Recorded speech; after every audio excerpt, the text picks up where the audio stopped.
साल भर ना तो कोई खंडकाव्य पढ़ता है और ना ही कोई पढ़ाता है, क्योंकि जिलेवार खंडकाव्य विभाजित हैं। तो जब आपका एग्जाम आता है तभी आप खंडकाव्य के लिए सीरियस होते हो, और एक ही प्रकार का सवाल बार बार आता है, तो इसके लिए बहुत परेशान होने की भी जरूरत नहीं है। इस एक क्लास से आपके इन सभी खंडकाव्य के वे प्रश्न उत्तरित हो जाएंगे। उन सब का उत्तर तुम्हें बता दूंगा, बोर्ड एग्जाम में कैसे लिखना है उस तरीके से बताऊंगा। अच्छा, अब बहुत सारे बच्चे कंफ्यूज होंगे कि सर सबका अलग अलग है तो एक साथ कैसे पढ़ें, क्या पूरी क्लास देखनी पड़ेगी? बिल्कुल नहीं। कमेंट सेक्शन में टाइम स्टैंप पिन है, वहां पर जाओ, तुम्हारे जिले का जो खंडकाव्य हो उस पर क्लिक कर दो, उसके सामने जो टाइम दिया हुआ है उस पर क्लिक कर दो, तुम्हारे जिले का खंडकाव्य इस वीडियो में शुरू हो जाएगा, उसको तुम देख लेना। बहुत सारे बच्चे ऐसे होंगे जो कहेंगे कि सर मुझे अपने खंडकाव्य का पता ही नहीं है, किस जिले से कौन सा खंडकाव्य आता है पता ही नहीं है। तो मैं इन सारे खंडकाव्यों को पढ़ाने से पहले उसके जिले बताता रहूंगा। सबसे पहले हम मुक्त यज्ञ की बात करेंगे। अच्छा, मुक्त यज्ञ और आलोक वृत्त वालों के साथ थोड़ी सहानुभूति दिखाई है सरकार ने, आयोग ने। क्यों? दोनों में गांधी जी हैं, तो गांधी जी का ही चरित्र चित्रण हर बार ये लोग पूछते हैं, तो बस इसी एक को तैयार कर लेना है। 5 नंबर का आता है, ध्यान रखना। चलो मैं बताता हूं, सबके साथ जो सवाल जरूरी है वही सवाल बताऊंगा। सबसे पहले मुक्त यज्ञ पर आएंगे, जिसे सुमित्रानंदन पंत ने लिखा है। कौन कौन से जिले हैं जहां यह पूछा जाता है, तो ध्यान से देख लो। कानपुर नगर, जौनपुर, संभल, मुरादाबाद, फैजाबाद, अंबेडकर नगर, एटा, ललितपुर, कानपुर देहात, अमरोहा, कासगंज, इन जिलों में आपका मुक्त यज्ञ पूछा जाता है। और सिर्फ एक सवाल जब से खंडकाव्य बना और जब से यूपी बोर्ड में लागू हुआ तब से आता है मुक्त यज्ञ से, कि मुक्त यज्ञ खंडकाव्य के नायक, प्रमुख पात्र ये दोनों महात्मा गांधी हैं। तो महात्मा गांधी जी का चरित्रांकन, चरित्र चित्रण कीजिए। कैसे लिखोगे? बिल्कुल वैसे ही लिखा हूं जैसे तुम्हें अपनी कॉपी में लिखना है। सबसे पहले हेडिंग डालोगे महात्मा गांधी का चरित्र चित्रण, फिर लिखोगे मुक्त यज्ञ खंडकाव्य में गांधी जी को नायक के रूप में चित्रित किया गया है, वह इस सदी के महानायक हैं। उन्होंने सत्य, अहिंसा, प्रेम, भाईचारे के महान गुणों से विश्व और मानवता का कल्याण किया है, लोगों को परम सुख और संतोष प्रदान किया है। उनकी चारित्रिक विशेषताएं निम्न प्रकार से हैं। अब यहां से हेडिंग डालकर लिखना शुरू करोगे। देखो, एक हेडिंग मेरे से भी बोल्ड नहीं हो पाई, तुम कर लेना, ब्लैक स्केच से लिखना। सत्य अहिंसा के पुजारी। गांधी जी सत्य और अहिंसा के महान पुजारी थे। देश में जब चारों ओर हिंसा की अग्नि धधक रही थी, तब उन्होंने सत्य और अहिंसा का सहारा लिया। उन्हें पूर्ण विश्वास था कि बिना रक्तपात के भी स्वतंत्रता प्राप्त की जा सकती है। इन्हीं अस्त्रों के बल पर गांधी जी ने अंग्रेजों की नींव हिलाकर रख दी। कठिन से कठिन परिस्थितियों में भी अपने सिद्धांतों पर अडिग रहे और अंततः उन्हीं के सिद्धांतों पर भारत को स्वतंत्रता प्राप्त हुई। समझ गए? दूसरी हेडिंग, दृढ़ प्रतिज्ञ। महात्मा गांधी जी अपने निश्चय पर दृढ़ रहने वाले साहसी व्यक्ति थे। ध्यान रखो सभी लोग, सबसे पहले तो ये कमेंट करके बताओ कि क्या तुम्हें पता है कि तुम्हारे जिले में कौन सा खंडकाव्य चलता है। अगर नहीं तो सबसे पहले लिखा हुआ है देख लेना, और अगर पता है तो कमेंट करके लिख दो। 5 के 5 नंबर पूरे पक्के करने हैं तुमको। सभी लोग ध्यान देना, उन्होंने जिस कार्य को पूरा करने का संकल्प लिया उसे वह कर कर ही रहे। कोई बाधा विघ्न उन्हें पथ से विचलित नहीं कर सकी। उन्होंने नमक कानून तोड़ने की प्रतिज्ञा को पूरा करके ही दिखाया। दांडी मार्च वाला जो था, जननायक थे। महात्मा गांधी जन के प्रिय नेता रहे हैं। उनके एक इशारे पर लाखों नर नारी अपना सर्वस्व न्यौछावर कर देने के लिए तत्पर रहते थे। भारत की जनता ने उनका पूरा साथ दिया और उनके साथ आजादी की लड़ाई लड़कर अंग्रेजों से अपने आप को मुक्त कराया। समदर्शी, समान दृष्टि से देखने वाले। महात्मा गांधी सबको समान दृष्टि से देखते थे। उनके लिए न कोई बड़ा था न कोई छोटा। उन्होंने देश से छुआछूत के भूत को भगाने के लिए अथक प्रयास किया। उनकी दृष्टि में कोई अछूत नहीं था। मानवता के पुजारी थे। मुक्त यज्ञ के नायक गांधी जी ने अपना संपूर्ण जीवन मानव के कल्याण के लिए समर्पित कर दिया। देखो, मैंने छोटी छोटी हेडिंग बनाई है और 2-2, 3-3 लाइन ही हेडिंग में रखी है। एक सवाल, मुक्त जिनका भी मुक्त यज्ञ है उनको केवल एक सवाल तैयार करना है। अच्छा, मुक्त यज्ञ और आलोक वालों के लिए ये थोड़ी आसानी है कि उनको केवल एक एक ही तैयार करना है, वही बार बार आता है। ठीक है, तो मानव कल्याण के लिए समर्पित कर दिया। उनका दृढ़ विश्वास था कि घृणा घृणा से नहीं अपितु प्रेम से मरती है। और बार बार मैं कह रहा हूं, कमेंट सेक्शन में टाइम स्टैंप पिन है। अगर तुम्हारा मुक्त यज्ञ है तो उसके सामने दिए गए टाइम पर क्लिक कर देना। तुम्हारा सत्य की जीत है तो उसके दिए गए टाइम पर क्लिक कर देना। वहां से तुम्हारा अपना शुरू हो जाएगा। ठीक है, उनमें दया, करुणा, त्याग, संयम, विश्वबंधुत्व एवं वीरता के गुण भरे हुए थे। जाति प्रथा के विरोधी थे। गांधी जी जाति प्रथा के कट्टर विरोधी थे। उनका मानना था कि भारत जाति पाति के भेदभाव में पड़कर अपना विनाश कर रहा है। इस प्रकार मुक्त यज्ञ के नायक गांधी जी महान लोक नायक, सत्य एवं अहिंसा के पुजारी, निर्भीक, दृढ़ प्रतिज्ञ और साहसी पुरुष के रूप में हमारे सामने आते हैं। कवि ने उनमें सभी लोक कल्याणकारी गुणों का समावेश किया है, था भी और कवि ने किया भी है। और यही एक सवाल मुक्त यज्ञ वालों को पिछले 10 सालों से मिल रहा है। यकीन न हो तो अपना अंसाल उठाओ और चेक कर लो, उसमें गांधी जी का चरित्र चित्रण हर साल आता, हर साल बिना गैप के। ये नहीं कि 2022 में 7 सेट में, एक सेट में आया, दूसरे में नहीं आया, हर साल 7 सेटों में गांधी जी का चरित्र चित्रण आता है। किसमें? मुक्त यज्ञ वालों का। अगले पर चलते हैं। अगला क्या है? सत्य की जीत। सत्य की जीत द्वारिका प्रसाद माहेश्वरी ने लिखा है। यह कहां कहां चलता है, ध्यान से देख लो। लखनऊ, या फिर अपने किसी सीनियर से भी पूछ सकते हो, अपने स्कूल के गुरु जी से, कि भाई कौन सा चलता है। कई बार बच्चे कंफ्यूज हो जाते हैं। लखनऊ, इटावा, बलिया, बिजनौर, झांसी, बदायूं, प्रतापगढ़, रामपुर, पीलीभीत, ललितपुर, औरैया। अब देखो मैं बार बार कह रहा हूं, कमेंट सेक्शन में टाइम स्टैम्प पिन है, वहां पर तुम्हारा सत्य की जीत है, तो उसके सामने टाइम पे क्लिक किया होगा तो आ गया होगा। अब जिनका ऐसे ही आगे है, रश्मिरथी है, या तुम्हारा कोई और है, तो उसके सामने क्लिक कर दोगे तो वो मिल जाएगा। सत्य की जीत खंडकाव्य की जो नायिका है यानी द्रौपदी, उनका चरित्र चित्रण। अब यहां पर आपको कम से कम 2 या 3 चरित्र चित्रण आपको तैयार करना है सत्य की जीत का। जितना मैं दे रहा हूं उतना ही पढ़ना है, एक भी लाइन इससे बाहर तुम्हें नहीं पढ़नी है। खंडकाव्य के लिए क्वेश्चन बैंक, गाइड या कुछ उठाने की जरूरत नहीं है, बस इतना। द्वारिका प्रसाद माहेश्वरी कृत खंडकाव्य सत्य की जीत की नायिका द्रौपदी हैं। कवि ने उन्हें महाभारत की द्रौपदी के समान सुकुमार निरीह रूप में प्रस्तुत न करके आत्मसम्मान से युक्त, ओजस्वी, सशक्त और वाक्पटु वीरांगना के रूप में चित्रित किया है। द्रौपदी की चारित्रिक विशेषताएं निम्न प्रकार हैं। पहला, वे स्वाभिमानी है।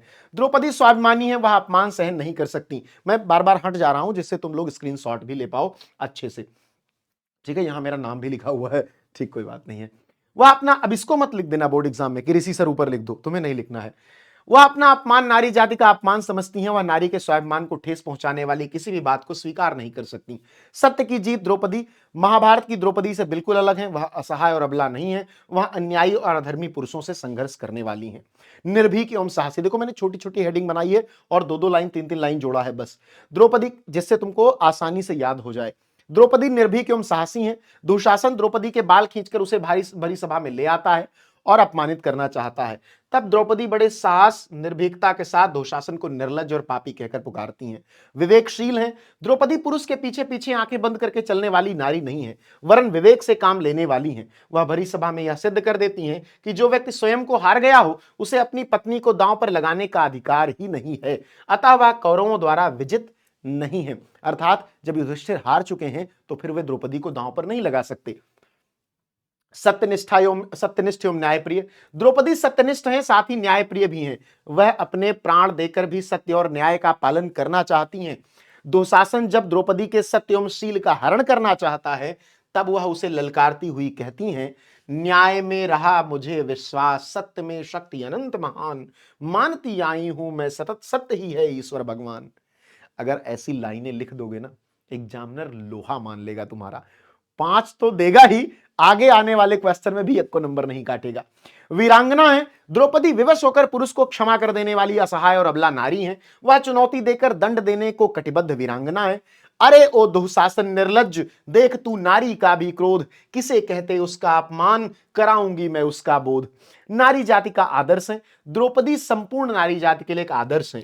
दुशासन नारी को वासना एवं भोग की वस्तु कहता है, तो वह बताती हैं कि नारी वह शक्ति है जो विशाल चट्टान को भी हिला देती है।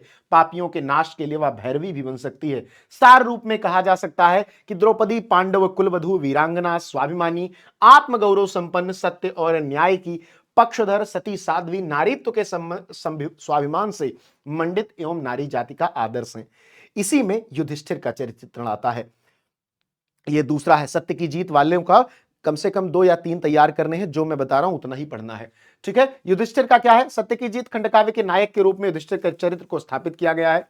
द्रौपदी एवं धृतराष्ट्र के कथनों के माध्यम से युधिष्ठिर का चरित्र उजागर हुआ है। सत्य की जीत खंडकाव्य में युधिष्ठिर का चरित्र महान गुणों से परिपूर्ण है। उनकी चारित्रिक विशेषताएं निम्नलिखित हैं। सरल हृदयी व्यक्तित्व है। युधिष्ठिर का व्यक्तित्व सरल हृदयी है तथा वह अपने समान ही सभी अन्य व्यक्तियों को भी सरल हृदय समझता है। इसी गुण के कारण वह दुर्योधन और शकुनी के कपट रूपी मायाजाल में फंस जाते हैं और इसका दुष्परिणाम भोगने के लिए विवश हो जाते हैं। धीर गंभीर भी बताया गया है। युधिष्ठिर ने अपने जीवन काल में अत्यधिक कष्ट भोगे हैं, परंतु उसके स्वाभिमान में परिवर्तन नहीं हुआ है। अच्छा, बहुत सारे बच्चे बार बार कमेंट कर रहे हैं कि सर पीडीएफ कहां मिलेगी। पीडीएफ आपको UP board Hindi medium Vidyakul पर मिलेगी।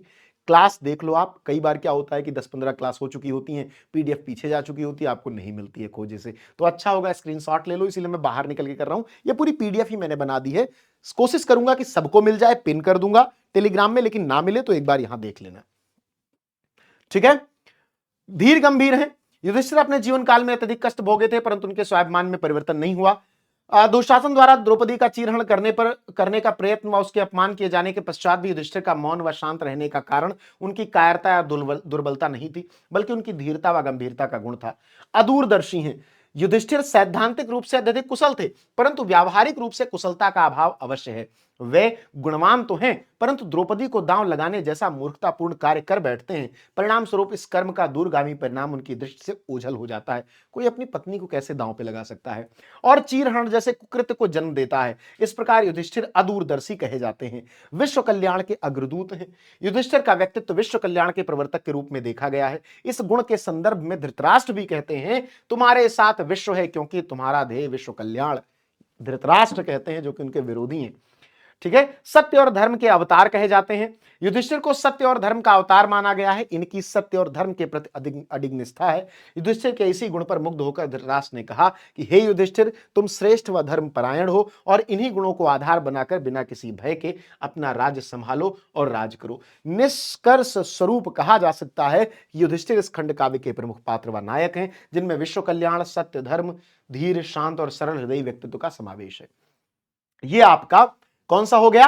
ये आपका हो गया बेटा सत्य की जीत। सत्य की जीत में यही दोनों पढ़ना है, ध्यान रखना, युधिष्ठिर का और द्रौपदी का।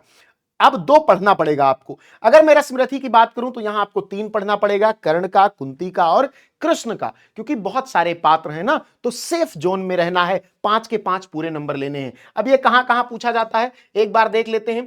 वाराणसी में, बुलंदशहर में, मथुरा में, मुजफ्फरनगर, फतेहपुर, उन्नाव, देवरिया, शामली, भदोही, चंदौली। सबसे पहले कर्ण के चरित्र चित्रण की बात करते हैं। तो कर्ण के चरित्र चित्रण की बात करते हुए बताया गया है कि प्रस्तुत खंडकाव्य रश्मिरथी के आधार पर कर्ण के चरित्र की विशेषताएं निम्नलिखित हैं।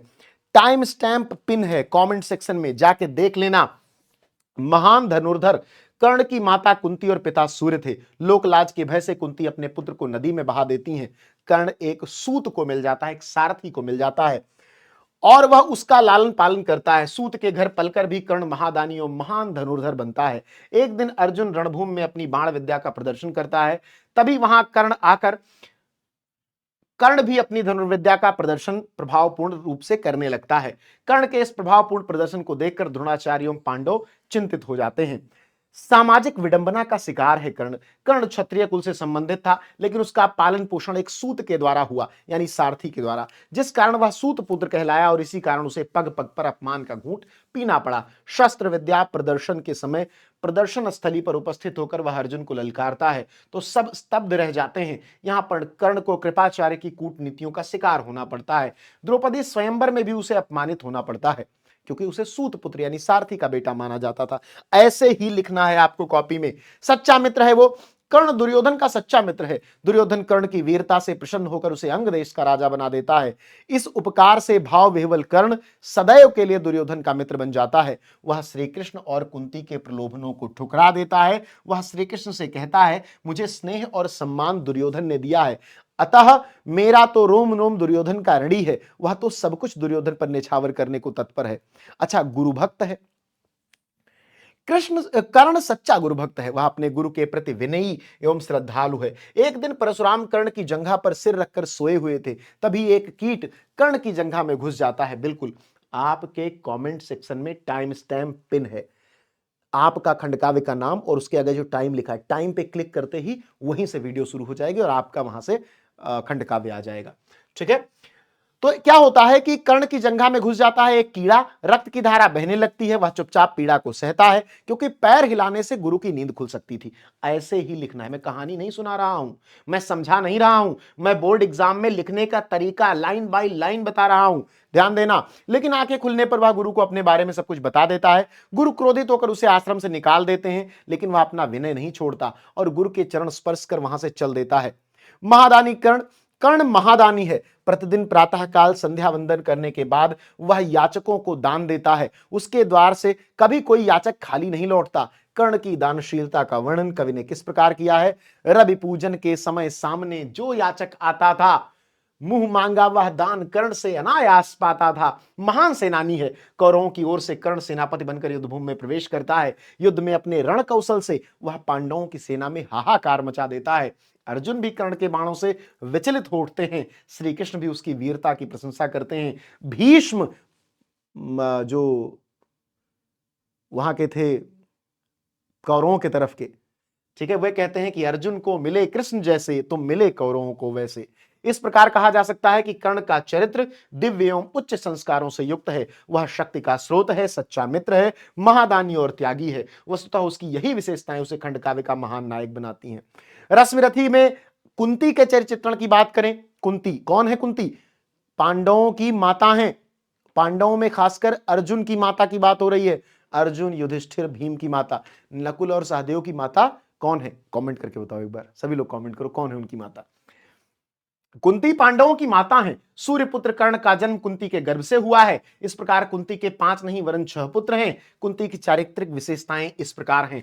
समाज भीरु, ऐसे ही लिखना है, ये कहानी नहीं है, ये क्वेश्चन का आंसर है। कुंती लोकलाज के भय से अपने नवजात शिशु को गंगा में बहा देती हैं। वह कभी भी उसे स्वीकार नहीं कर पाती। उसे युवा और वीरत्व की, अब बहुत सारे बच्चे कह रहे होंगे सर थोड़ा बड़ा है। जब इतना पढ़ोगे ना तो इसकी कुछ लाइनें ही तुमको याद रह जाएंगी और तभी बना के लिख पाओगे। 100% कोई याद नहीं कर पाता। जब तुम पूरा 1 गिलास पानी पीते हो तब कहीं जाकर इतना सा पानी तुम्हारे बॉडी में उसका लगता है, बाकी सब शरीर से गिर जाता है।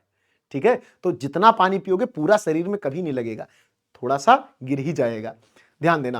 कुंती लोकलाज के भय से अपने नवजात शिशु को गंगा में बहा देती हैं। वह कभी भी उसे स्वीकार नहीं कर पाती। उसे युवा और वीरत्व की मूर्ति बने देखकर भी अपना पुत्र कहने का साहस नहीं कर पाती। जब युद्ध की विभीषिका सामने आती है तो वह कर्ण से एकांत में मिलती हैं और अपनी दयनीय स्थिति को व्यक्त करती हैं।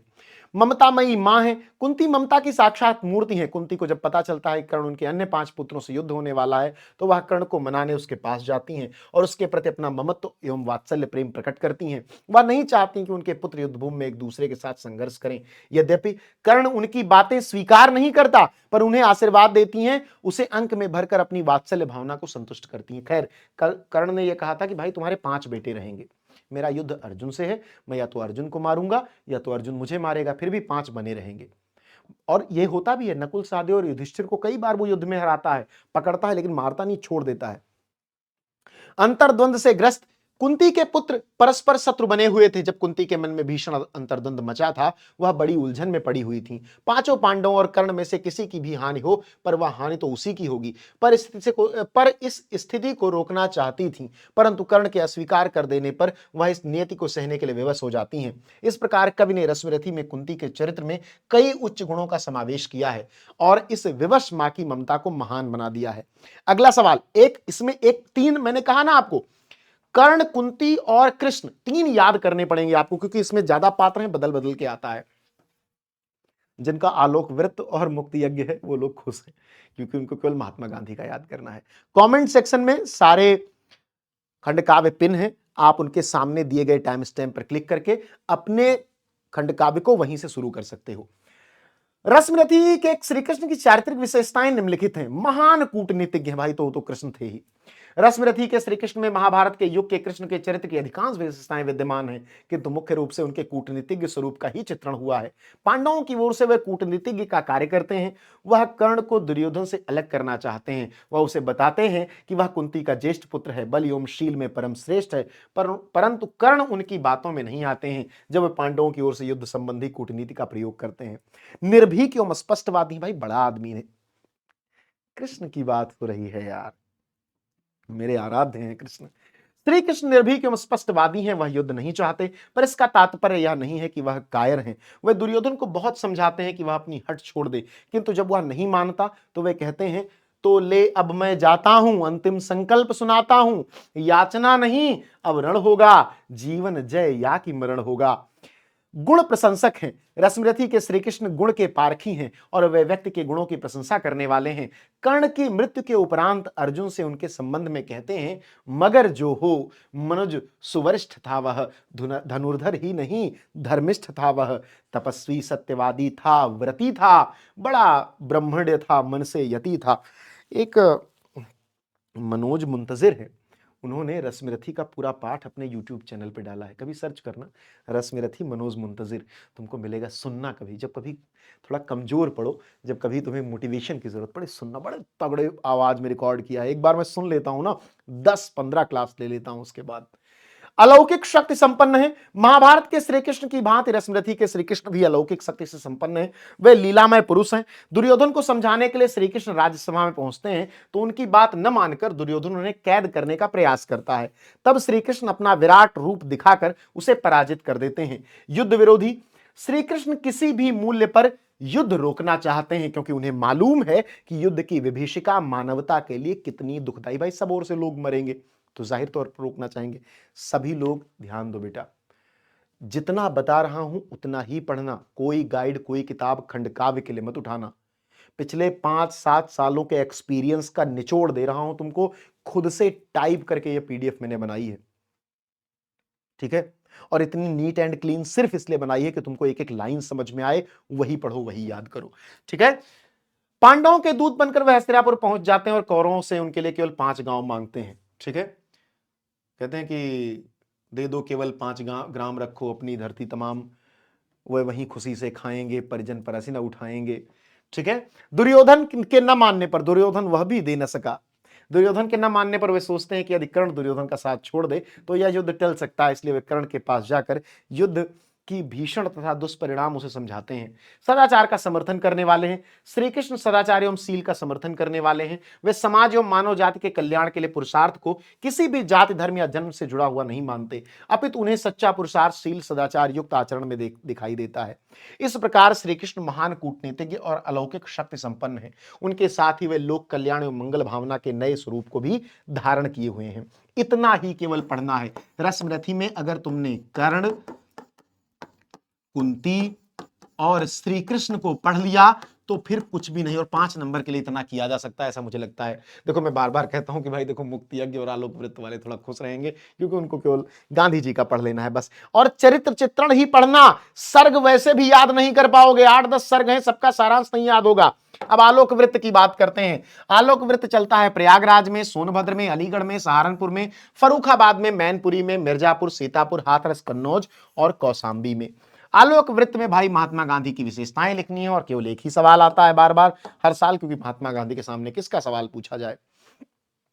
आलोक वृत्त खंडकाव्य के नायक महात्मा गांधी हैं। कवि ने इन्हें एक लोक नायक के रूप में प्रस्तुत किया है। इनका जीवन एवं उनके कार्य हमारे लिए सदैव प्रेरणा के स्रोत रहे हैं। गांधी जी की चारित्रिक विशेषताएं इस प्रकार है। देश प्रेमी है तो बड़ी चीज है भाई, देश प्रेमी तो थे ही, तभी तो आजादी में संघर्ष किया। गांधी जी के चरित्र की सर्वप्रथम विशेषता उनका देश प्रेमी होना है। गांधी जी अपने देश से इतना प्रेम करते थे कि उन्होंने अपना तन, मन, धन सब कुछ देश के लिए समर्पित कर दिया। वे अनेक बार कारागार गए, अंग्रेजों के अपमान और अत्याचार सहे, सत्य और अहिंसा के उपासक थे। गांधी जी देश की स्वतंत्रता सत्य और अहिंसा के बल पर प्राप्त करना चाहते थे। वे अहिंसा को महान शक्तिशाली अस्त्र मानते थे। उन्होंने अपने जीवन में हिंसा न करने का दृढ़ निश्चय किया। कोई विरला व्यक्ति ही इस प्रकार अहिंसा का पूर्ण रूप से पालन कर सकता है। ईश्वर के प्रति आस्थावान थे। गांधी जी पुरुषार्थी तो हैं पर ईश्वर के प्रति दृढ़ आस्थावान भी हैं। उन्होंने अपने जीवन काल में जो कुछ भी किया है ईश्वर को साक्षी मानकर ही किया है। उनका मानना था कि साधन पवित्र होना चाहिए और परिणाम की इच्छा नहीं करनी चाहिए, परिणाम ईश्वर पर ही छोड़ देना चाहिए। मानवीय मूल्यों के प्रति निष्ठावान, गांधी जी ने अपने जीवन में मानवीय मूल्यों एवं सदाचार को सदैव बनाए रखा। वे मानव में अंतर नहीं मानते थे। वे समानता के सिद्धांत में विश्वास करते थे। उनके अनुसार जाति, धर्म, वर्ण एवं रूप के आधार पर भेदभाव करना अनुचित है। वे कहते थे कि पाप से घृणा करो, पापी से नहीं। स्वतंत्रता प्रेमी है। गांधी जी के जीवन का मुख्य उद्देश्य देश को स्वतंत्र करवाना है। वे भारत माता की स्वतंत्रता के लिए कुछ भी करने को तैयार हैं। वे देशवासियों को गुलामी की जंजीर को काटने के लिए प्रेरित करते हैं। हिंदू मुस्लिम एकता के समर्थक हैं। उन्होंने सदैव हिंदू और मुस्लिमों को एक साथ रखने की प्रेरणा दी है। वे विश्व बंधुत्व और वसुधैव कुटुंबकम की भावना से ओतप्रोत थे। वे सभी को सुखी देखना चाहते थे। वे जीवन भर जनता को एकता के सूत्र में बांधने के लिए प्रयास करते रहे और हिंदू मुसलमानों को भी भाई भाई की तरह रहने की प्रेरणा देते रहे। स्वदेशी वस्तु एवं खादी के महत्व, गांधी जी ने स्वदेशी वस्तुओं को अपनाने की प्रेरणा दी और उन्होंने विदेशी वस्तुओं का बहिष्कार किया। जन जन में खादी का प्रचार किया और उसे अपनाने की प्रेरणा दी। खादी का प्रचार घर घर में, अब थी यही लगन जीवन में। आत्मविश्वास, गांधी जी आत्मविश्वास से परिपूर्ण थे। वे अपने जीवन में उन्होंने जो भी किया पूर्ण आत्मविश्वास के साथ किया और उसमें सफल भी रहे। सत्याग्रही हैं। गांधी जी ने सत्य की शक्ति पर पूर्ण भरोसा किया। सत्याग्रह के बल पर ही उन्होंने देश को अंग्रेजों के चंगुल से मुक्त कराया और आजादी दिलाई। अतः कहा जा सकता है कि गांधी जी एक श्रेष्ठ मानव हैं। उनके निर्मल चरित्र पर उंगली उठाने का साहस किसी में नहीं है। ध्यान रखना, आलोक वृत्त में केवल गांधी जी को पढ़ना है। फिर से मैं कह रहा हूं, कमेंट सेक्शन में पिंड कमेंट देखो, टाइम स्टैंप लिखा है तुम्हारे खंडकाव्य के सामने, उस पर क्लिक करो, वीडियो वहीं से शुरू हो जाएगी। अब आगे बढ़ते हैं। आज आता है त्यागपति। श्री रामेश्वर शुक्ल अंचल ने लिखा है। ये कहां कहां चलता है? मुझे लगता है सबसे ज्यादा जिलों में यही चलता है। आगरा, गोरखपुर, गाजीपुर, बरेली, सुल्तानपुर, जालौन, लखीमपुर खीरी, गोंडा, शाहजहांपुर, बाराबंकी, अमेठी, बलरामपुर, महाराजगंज, फिरोजाबाद। प्रश्न 1, त्यागपति के आधार पर हर्षवर्धन के चरित्र का रेखांकन चित्रण कीजिए। अब हर्षवर्धन में आपको दो याद करना है, एक हर्षवर्धन का, एक इनकी बहन राजश्री का। दो ही करना है इसमें से आपको त्यागपति से। महाराज हर्षवर्धन थानेश्वर के महाराज प्रभाकर वर्धन के छोटे पुत्र हैं। वे त्यागपति खंडकाव्य के नायक हैं। संपूर्ण कथा का केंद्र वही है। संपूर्ण घटना चक्र उन्हीं के चारों ओर घूमता है। उन्होंने छिन्न भिन्न भारत को राष्ट्रीय एकता के सूत्र में बांधने का महान कार्य किया है। उनके चरित्र में निम्नलिखित विशेषताएं दृष्टिगोचर हैं। ध्यान से देखना भैया, त्यागपति वालों ध्यान से देखो, केवल हर्षवर्धन और राजश्री, बस 5 नंबर पक्के कर लो। इतना 5 मिनट लगेगा, 5 मिनट से भी कम लगेगा। एक एक लाइन जो लिखा हूं ऐसे ही लिखना है, कुछ एक्स्ट्रा नहीं कुछ भी नहीं पढ़ना है बेटा। और कमेंट करके मुझे बताते रहो कि इस बार कितने नंबर का टारगेट कर रहे हो, क्योंकि तुम्हें पता है 100 में 100 आएगा तो सर क्या देंगे। जरा कमेंट करके बताओ क्या दूंगा। आदर्श पुत्र एवं भाई। त्यागपति खंडकाव्य में हर्षवर्धन एक आदर्श पुत्र एवं आदर्श भाई के रूप में पाठकों के समक्ष उपस्थित होते हैं। अच्छा, एक बात और, सभी लोग ध्यान रखना, 13 फरवरी को आपके बहुत विशेष एक क्लास, 18 फरवरी को एक विशेष क्लास आ रही है, क्योंकि 18 फरवरी को आपका पेपर है, सुबह 5 बजे सब लोग आएंगे। त्यागपति खंडकाव्य में हर्षवर्धन एक आदर्श पुत्र एवं आदर्श भाई के रूप में पाठकों के समक्ष उपस्थित होते हैं। जैसे ही पिता के अस्वस्थ होने का समाचार मिलता है, वे शीघ्र ही आखेट से लौट आते हैं और यथासंभव उपचार भी करवाते हैं। पिता के स्वस्थ न होने तथा माता के आत्मदाह करने की बात सुनकर वे अत्यंत व्याकुल हो उठते हैं। इस प्रकार बहन राजश्री को भी वे अग्निदाह से बचाते हैं, उससे संपूर्ण राज्य सौंपकर अपने प्रेम का परिचय देते हैं। बड़े भाई राज्यवर्धन के प्रति भी उनके मन में अपार स्नेह है। बाहर चले जब राज्यवर्धन हर्ष पीछे चल पड़े, जो वन गमन में राम के पीछे लक्ष्मण अड़े। दानी एवं दृढ़ निश्चयी है। ठीक है, ध्यान से देखना, दानी है और दृढ़ निश्चयी है। हर्षवर्धन दानी एवं दृढ़ निश्चयी है। उन्होंने छिन्न भिन्न भारत को एक करने का दृढ़ निश्चय किया और उसमें सफल भी रहे। भाई की मृत्यु का समाचार सुनकर उन्होंने जो दृढ़ प्रतिज्ञा की थी उसका भी पूर्णतया पालन किया। हर्षवर्धन तीर्थराज प्रयाग में प्रत्येक 5 वर्ष पर संपूर्ण राजकोष को दान कर देने की घोषणा करते हैं। त्रिवेणी संगम पर प्रयाग में प्रति 5 वर्ष बाद माघ महीने में सर्वस्व त्याग करने का संकल्प लेते हैं। अपने जीवन में वे 6 बार इस प्रकार सर्वस्व दान का आयोजन करते हैं। प्रयाग में आकर के सब कुछ दान करके जाते हैं। ठीक है, हुई थी घोषणा सम्राट की साम्राज्य भर में, करेंगे त्याग कोष ले संकल्प कर में।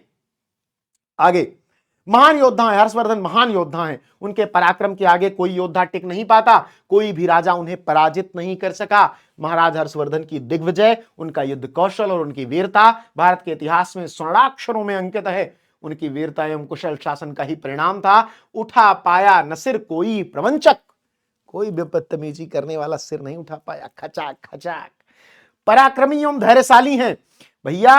हर्षवर्धन अत्यंत पराक्रमी हैं, साथ ही धैर्यशाली भी हैं। पिता की मृत्यु, माता का आत्मदाह, बहनोई की मृत्यु और अपने प्रिय भाई राज्यवर्धन की मृत्यु जैसे महान संकटों को उन्होंने अकेले ही सहन किया था। संकट की इस घड़ी में भी उन्होंने कभी अपना धैर्य नहीं छोड़ा। क्रंदन करती थी प्रजा, शांत थे हर्षधीर, योग्य एवं कुशल शासक हैं। पिता और भाई की मृत्यु के पश्चात हर्षवर्धन राजा बने। उनका शासन सुख, शांति और समृद्धि से परिपूर्ण था। उनके राज्य में प्रजा सब प्रकार से सुखी थी। विद्वानों की पूजा की जाती थी। सभी प्रजाजन आचारवान, धर्म पालक, स्वतंत्र एवं सुरुचि संपन्न थे। वे सदैव जन कल्याण एवं शास्त्र चिंतन में लगे रहते थे। वे स्वयं को प्रजा का सेवक समझते थे। उनका मत था, नहीं अधिकार नृप को पास रखें धन प्रजा का, करें केवल सुरक्षा देश गौरव की ध्वजा का। महान लोग थे यार। इस प्रकार हर्ष का चरित्र एक वीर योद्धा, आदर्श पुत्र, आदर्श भाई और महान त्यागी शासक का चरित्र है। वह अपने कर्तव्यों के प्रति अत्यधिक सजग हैं। उनका यही गुण आज के भटके हुए युवाओं को प्रेरणा दे सकता है। आगे की बात करें, अगला है राजश्री का। आपको त्यागपति से दो याद करना है, हर्षवर्धन और राजश्री। राजश्री के बारे में कविवर रमेश्वर शुक्ल अंचल द्वारा रचित त्यागपति खंडकाव्य की प्रमुख स्त्री पात्र राजश्री हैं। वह ममता की मूर्ति, माता पिता की प्रिय पुत्री, कन्नौज की साम्राज्ञी और बुद्ध की अनन्य उपासिका हैं। वह महाराज प्रभाकर वर्धन की पुत्री एवं सम्राट हर्षवर्धन की छोटी बहन है। विवाह के कुछ समय बाद ही उनके पति की मृत्यु हो जाती है और उसे वैधव्य जीवन बिताना पड़ता है। इसके बाद वह अपना संपूर्ण जीवन लोक कल्याण हेतु व्यतीत करती हैं। राजश्री के चरित्र की प्रमुख विशेषताएं निम्नलिखित हैं। आदर्श नारी है वे। राजश्री आदर्श पुत्री, आदर्श बहन और आदर्श पत्नी के रूप में हमारे समक्ष आती हैं। माता पिता की यह लाडली बेटी यौवनावस्था में ही जब विधवा हो जाती है तो बंदी बना ली जाती है। जब वह भाई राज्यवर्धन की मृत्यु का समाचार सुनती है तो कारागार से भाग निकलती है और वन में भटकती हुई आत्मदाह के लिए तत्पर हो जाती है, किंतु शीघ्र ही अपने भाई हर्षवर्धन द्वारा बचा ली जाती है। तब वह तन मन से प्रजा की सेवा में अपना संपूर्ण जीवन अर्पित कर देती है। अच्छा, धर्म परायणा एवं त्यागमयी है। राजश्री का संपूर्ण जीवन त्याग की भावना से परिपूर्ण है। ऐसे ही लिखना है। सवाल का उत्तर बता रहा हूं, मैं फिर कह रहा हूं, कहानी नहीं सुना रहा हूं। ऐसे ही लिखना। 5 में 5 चाहिए कि नहीं? अगर हां तो ऐसे ही लिखना। वह राज्य वैभव का परित्याग करके कठोर संयम और नियम का मार्ग स्वीकार लेती हैं। माघ मेले में प्रत्येक 5वें वर्ष वह भी अपने भाई की भांति सर्वस्व दान कर देती हैं। लुटाती थी बहन भी पास का सब तीर्थ स्थल में, जो भी उनके पास था सब लुटा देती थी। देशभक्त एवं जन सेविका हैं। राजश्री के मन में देश प्रेम और लोक कल्याण की भावना भरी हुई है। हर्ष के समझाने पर भी वह वैधव्य का दुख झेलते हुए देश सेवा में लगी रहती हैं। इसी कारण वह सन्यासिनी बनने के विचार को छोड़ देती हैं तथा अपना संपूर्ण जीवन देश सेवा में बिता देती हैं। सुशिक्षिता एवं ज्ञान संपन्न। राजश्री सुशिक्षिता हैं, साथ ही वह शास्त्रों के ज्ञान से भी भलीभांति परिचित हैं। आचार्य दिवाकर मित्र संन्यास धर्म का तात्विक विवेचन करते हुए उसे मानव कल्याण के कार्य में लगाने का उपदेश देते हैं। इसे वह स्वीकार कर लेती हैं। वह आचार्य की आज्ञा का पालन करती हैं। करुणा की साक्षात मूर्ति हैं। राजश्री करुणा की साक्षात मूर्ति हैं। उसने माता पिता की मृत्यु और बड़े भाई की मृत्यु के अनेक दुख झेले हैं। भाई, माता पिता की मृत्यु हुई, बड़े भाई का मृत्यु हुई, स्वयं आत्मदाह करने जा रही तो दुख तो झेला ही है। इन दुखों की अग्नि में तपकर वह करुणा की मूर्ति बन गई हैं। इस प्रकार राजश्री का चरित्र एक आदर्श भारतीय नारी का चरित्र है। राजश्री एक आदर्श राजकुमारी थी जिसने अपना संपूर्ण जीवन पूर्ण सात्विकता और पवित्रता से व्यतीत किया। वह त्यागमयी और करुणामयी थी, इसलिए उनका चरित्र अनुकरणीय है। उसके बाद आ जाता है बेटा, अब देखो, त्यागपथी में केवल यही 2 पढ़ना है। त्यागपथी में केवल हर्षवर्धन और राजश्री को पढ़ना है। अगला श्रवण कुमार की बात हो रही है। डॉक्टर शिव बालक शुक्ल, श्रवण कुमार। अब यहां पर देखते हैं बेटा, बलरामपुर, महाराजगंज, फिरोजाबाद, मेरठ, आजमगढ़, बस्ती, रायबरेली, हरदोई, बांदा, बहराइच, हमीरपुर, गाजियाबाद, सिद्धार्थनगर, मऊ, गौतम बुद्ध नगर, श्रावस्ती, महोबा, संत कबीर नगर, हापुड़ और बागपत। अगर तुम्हारा इसमें नाम नहीं है जिले का तो अपने सीनियर से या बड़े भैया से पूछ लो। इसमें आपको 2 याद करना है, एक श्रवण कुमार का कर लो, एक दशरथ का कर लो। डॉक्टर शिवबालक शुक्ल द्वारा रचित श्रवण कुमार खंडकाव्य का नायक ऋषिपुत्र श्रवण कुमार है। वह सरयू नदी के तट पर अपने अंधे माता पिता के साथ एक आश्रम में रहता है। कवि ने श्रवण कुमार के चरित्र को बड़ी कुशलता पूर्वक चित्रित किया है। श्रवण कुमार की कुछ चारित्रिक विशेषताएं निम्नलिखित हैं। मातृ पितृ भक्त हैं। श्रवण कुमार एक आदर्श मातृ पितृ भक्त पुत्र हैं। वह हमेशा अपने माता पिता की सेवा करता है। वह अपने माता पिता का एकमात्र सहारा है। वह उन्हें कांवड़ में बिठाकर विभिन्न तीर्थ स्थलों की यात्राएं करता है, करता भी है, कराता भी है।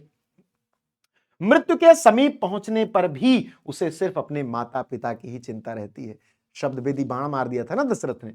सत्यवादी है श्रवण कुमार, सत्यवादी हैं। जब राजा दशरथ ब्रह्म हत्या की संभावना प्रकट करते हैं तो उन्हें साफ साफ बता देता है कि वह ब्रह्म कुमार नहीं है, उसके पिता वैश्य और माता शूद्र हैं। क्षमाशील है श्रवण कुमार, स्वभाव से ही बड़ा सरल है। उसके मन में किसी के प्रति ईर्ष्या या द्वेष का भाव नहीं है। दशरथ द्वारा छोड़े गए बाण से आहत होने पर भी उसके मन में किसी प्रकार का क्रोध उत्पन्न नहीं होता है। इसके विपरीत वह उनका सम्मान ही करता है। समझ रहे हो?